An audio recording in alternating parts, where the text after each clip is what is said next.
Avant de créer une entreprise, on peut avoir cette appréhension, majoritairement tout le monde l'a, du moins pour la première entreprise, on peut avoir cette appréhension comme ça de se dire « Ok, et si ça marche pas ? Et si je n'y arrive pas ? Et si j'arrive pas à en vivre ? Et si personne ne m'achète ? Si j'arrive pas à vendre ?» Il y a tout un tas d'inquiétudes, de peurs, les bâtons dans les roues que vous mettez tout seul, etc. Enfin bon, bref, il y a cette appréhension-là.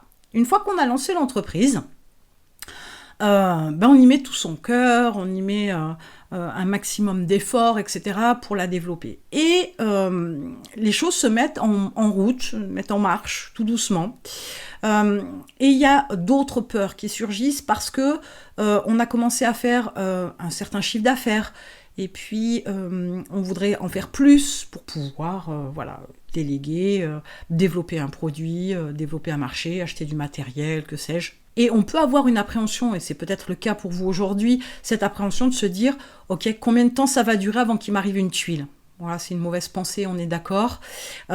Et on peut avoir une angoisse à essayer de maintenir, entre guillemets, le bateau à flot, ou à travailler dur pour continuer à faire perdurer cette entreprise. On se sort un certain salaire, il n'est pas très important, mais bon, voilà, on peut en vivre, on peut payer ses factures. On peut avoir cette démarche-là, de penser à tout un tas de choses, de faire tout un tas de choses pour son entreprise, pour la développer et faire de façon à ce qu'elle ne s'arrête jamais, parce que vous en vivez, donc forcément, c'est votre gagne-pain. Et ces peurs-là, qu'on soit bien clair, ces peurs-là, elles sont complètement imaginaires. Ces appréhensions-là sont complètement imaginaires.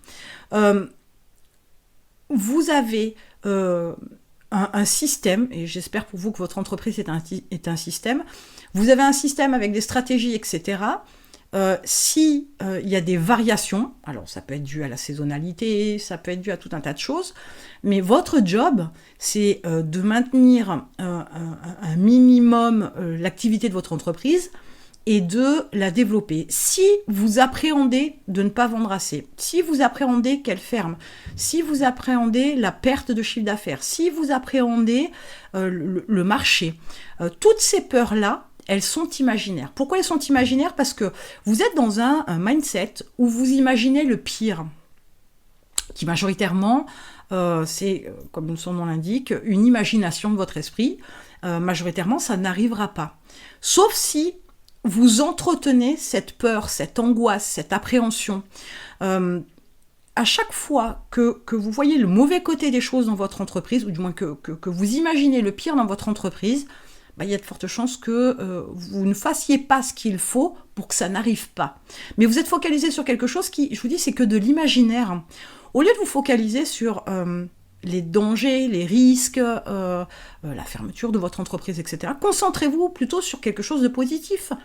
Les objectifs que vous vous êtes fixés avec les différentes étapes, une nouvelle approche de vente de vos produits. Alors ça peut être l'ouverture sur un nouveau marché, développement de gamme, peu importe, mais l'appréhension que vous pouvez avoir, elle est imaginaire. Et si ça arrive, c'est parce que vous avez fait ce qu'il fallait pour que ça arrive, autant dans votre mindset que dans votre état d'esprit.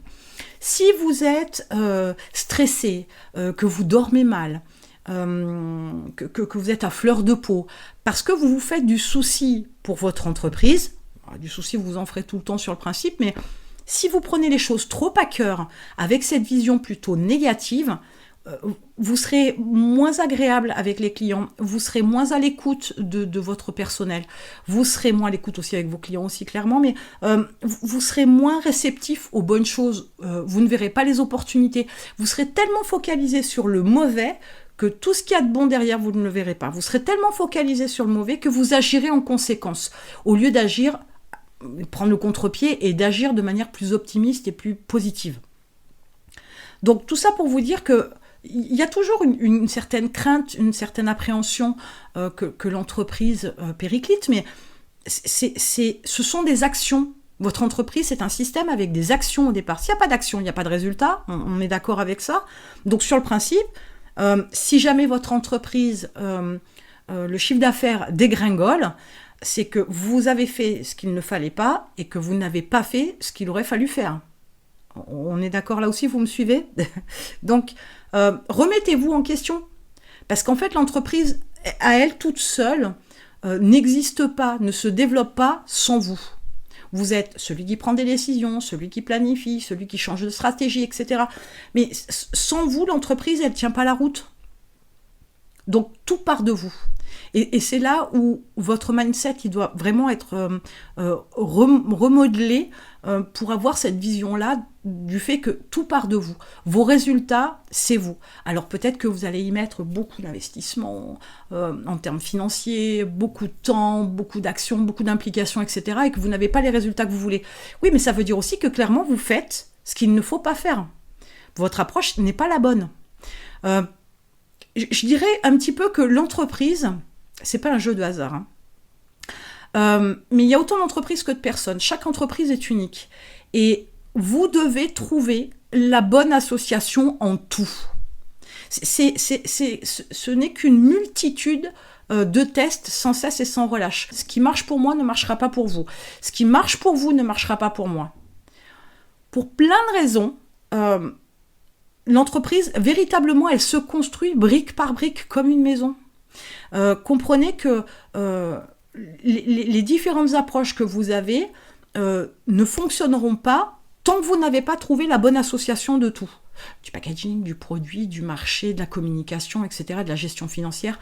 C'est un amalgame d'actions, de tâches, de positionnement, etc., qui fait que tant que vous n'avez pas trouvé la bonne formule pour vous, pas pour l'entreprise de manière générale, mais tant que vous n'avez pas trouvé la bonne formule pour vous, ça ne fonctionnera pas. Ce sera ce qu'il ne faut pas faire. Donc tout ça pour vous dire quand même que dans l'idée, voilà, votre mindset, votre façon de penser, votre façon de voir les choses va avoir une incidence sur vos actions, vos plans, vos stratégies, etc. Il vous faut faire plein de tests parce qu'il n'y a pas de formule magique à appliquer pour que ça fonctionne, jusqu'à trouver donc la bonne combinaison de tous ces éléments. Et l'incertitude que vous pourriez avoir, c'est qu'imaginaire, si vous faites ce qu'il faut, faites les tests, faites les essais, changez d'approche, etc. En faisant ce qu'il faut, vous arriverez à ce que vous voulez. Si vous êtes dans l'appréhension, vous n'arriverez pas à ce que vous voulez. Donc maintenant, pour travailler votre mindset et votre business, pendant 1 an, vous avez un lien dans la description. Ce sont des exercices, de la réflexion, de la mise en place, des actions à effectuer, etc., qui vous permettent de travailler donc autant votre mindset que votre business pendant 1 an. Et en attendant, je vous retrouve de l'autre côté.